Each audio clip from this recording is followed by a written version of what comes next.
Alrighty then, back once again for another reaction. This time it's Once Upon a Time, Season 4, Episode 1, and we are kicking off our bumper march of reactions with more Once Upon a Time, which is something always welcome, always loved, always appreciated, and something I've really wanted to crack on with and make sure that this year does not go to waste. Season 3 was absolutely phenomenal. I couldn't think of a more hooking way to make me tune into the next season, as if I wasn't already going to, because this show is so great. Everything that happened was great. All of the character stuff that was happening was great. Although that Rumple thing will have to be addressed at some point, but that's by the by. But the Hook and Emma stuff, woo boy, that's the good shit. That's what I like. Oh my goodness. And like, the big thing now is that through Emma's kindness and messing around with time travel and saving people who are meant to die and stuff like that, is it's now thrown a wrench into Outlaw Queen. It is now going to force a wedge between Regina and Robin, like just as she found happiness, and it's so complicated. Like, damn, how are we going to do this? Because, like, you're happy that he gets to be reunited with his loved one, but at the same time, I've come to really love this thing he was building with Regina, and so it's like, well, which one in your heart of hearts do you go with? Do you be cold and say, oh, well, you know, maybe you should have just stayed dead and then this wouldn't have had to have happened? Or do you put a more positive spin on it and say, well, things are what they are now, and if it's meant to be, it's meant to be, just see what happens. Like, because I know Regina's not going to be in the mood for that kind of thinking, and I'm kind of worried as to what this might lead her to do. Whether she's going to take a step back and have a bit of a spiral, like Rumple has been known to do on occasions. Though obviously Regina's a lot further along in her personal growth than Rumple is. After all, she was able to use light magic, and I don't think Rumple's capable of doing that kind of thing yet. I mean, we've never seen him try, but still. Yeah. Obviously the big intriguing thing coming into this season, conflict-wise, aside from the relationship drama and stuff like that, is what looks to be Elsa is coming to town, complete with her ice powers and everything. And so, like, where is this going? I did theorize that maybe we're going with Disney's original idea for Elsa, in which she was going to be like an out-and-out villain of the piece, but then after they found out test audiences really liked her, they dialed it back and had her able to come around and stuff like that. They like changed her character a little bit. I'm wondering if we're going to get something more close to the original interpretation, where she's a bit more bitter, you know, using her powers a bit more. It's going to be interesting. Like, friend or foe, because I thought it was set up pretty ominously. The way she's already putting ice out everywhere and marching out. I think she's going to turn the town into a wintry wonderland, and we're going to have to stop her, just like in the Frozen movie.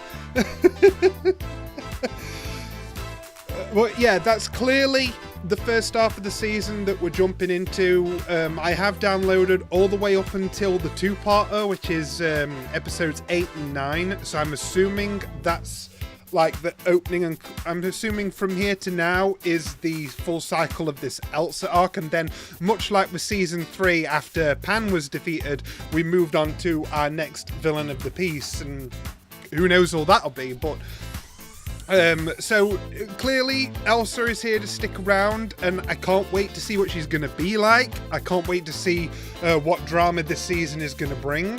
I'm always ready for some Once Upon a Time goodness, and thank you for coming along with me on this journey. Let's get into Once Upon a Time.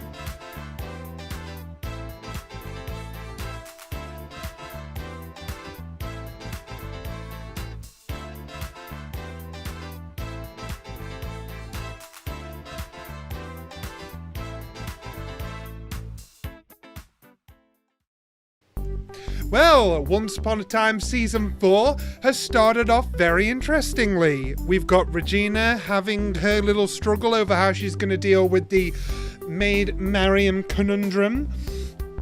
She's considered murder, but then she saved her and, sort of redeemed herself in Miriam's eyes, but she still doesn't quite want to accept things as they are. And now she's had the bright idea of finding the author of the book and changing some things that way. And that has raised a very interesting flag with me, because how did I never think of that as a question to ask? I guess because I just took it for granted that the book just exists. I never really thought to question it further. Like, obviously someone made it. So it's like, yeah, who was that?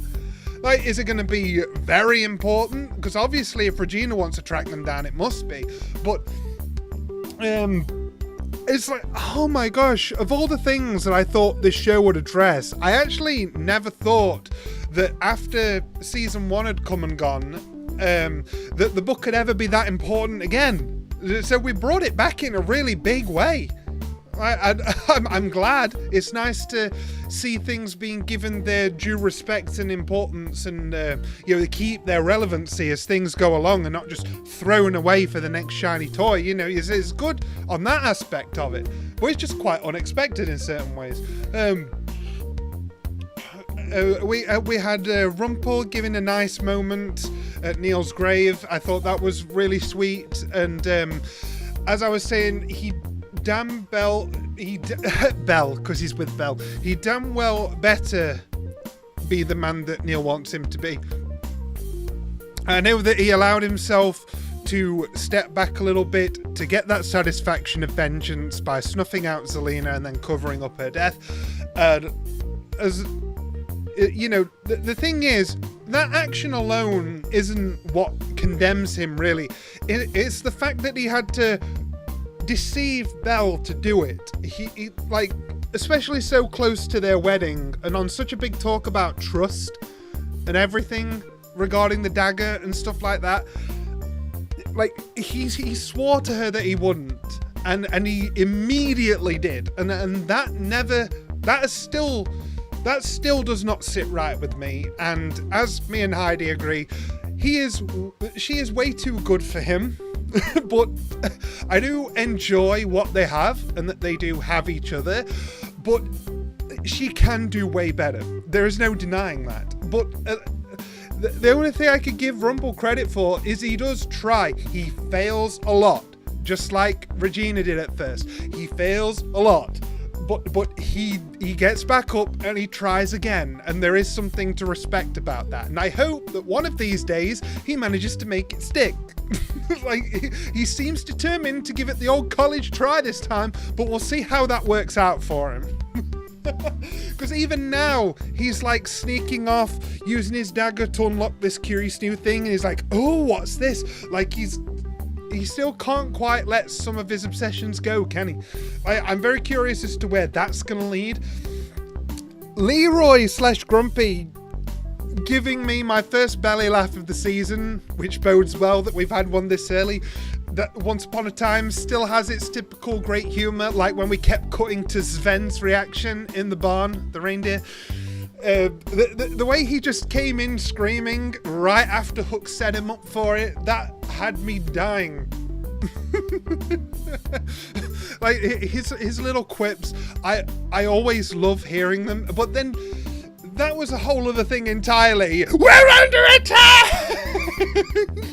Like, it was the delivery. It was the delivery of that line. It was so good. Very, very interesting to see all of the Frozen stuff going on. It feels sort of like it's set after the events of the Frozen movie, because they're on about how they were betrayed by a duke. They're saying, oh, him and his men are somewhere out there just waiting for the chance to strike you and stuff like that. So it implies they've already gone through all of that treachery and business before, and Anna is going to be wed to Kristoff. So yeah, it's pretty much set after the events of the movie, if the movie is canon to Once Upon a Time. So it was interesting to see a sort of things that went on after, and I'd like to believe that actually happened at the end of Frozen. But no, there's a Frozen 2, so I know now that it can't be, but it can't be that way around. But you know what I mean. Yeah, so Elsa seems to be very negative, nervous, defensive, and to be fair, that's how she was throughout the first half of her movie, which is why she became so closed off and built the ice palace for herself and just like coped on her own and stuff like that. So it kind of tracks, especially with Anna being the happy and bubbly one, and Kristoff being the big friendly himbo, and like their personalities have carried over quite well, but she has taken her parents' diary entry in a harsher way than she should be, I think. All it says is that the parents were regretful and aware of Elsa's condition, but nowhere in that entry did it state their reasons for departing. They might have been going to fetch her help. Like, that's the thing we'll never know, or maybe we will get to know. Maybe she'll be shown. But it is an interesting thing that even Anna brought up. Like, there's not enough information to go on there to just assume the worst. Why don't you have faith? You know. But I guess, you know, she still has that emotional trauma from the time when she was exiled and stuff like that. She, you know, it's hard to trust. Anytime that there's a reason to doubt someone, it's going to come up to the surface. And on that note, I really like how the ice was always coming out of her in Storybrooke because of how nervous she was. It was like full-on defense mechanism because she was so unsure, and then trying to get her bearings, like, what's this, like, where am I, where do I go for this, and then she finally gets the newspaper and she recognizes Anna's pendant, so she, like, okay, I've got something to focus on, to the pawn shop. So yeah, the end of last season misled me a little bit, because with her dramatically appearing and giving that confident walk while freezing stuff, it made me think, oh, she a baddie. We're gonna get this bad bitch stroll in and start freezing everything. But no, she was more of a nervous being. Oh, bless. Oh my goodness. Yeah, wow. Yeah, so it was less of an intense start than a lot of seasons tend to have. This was kind of like season 1. This was nice, chill, setting things up character-wise for where we want to go in the season.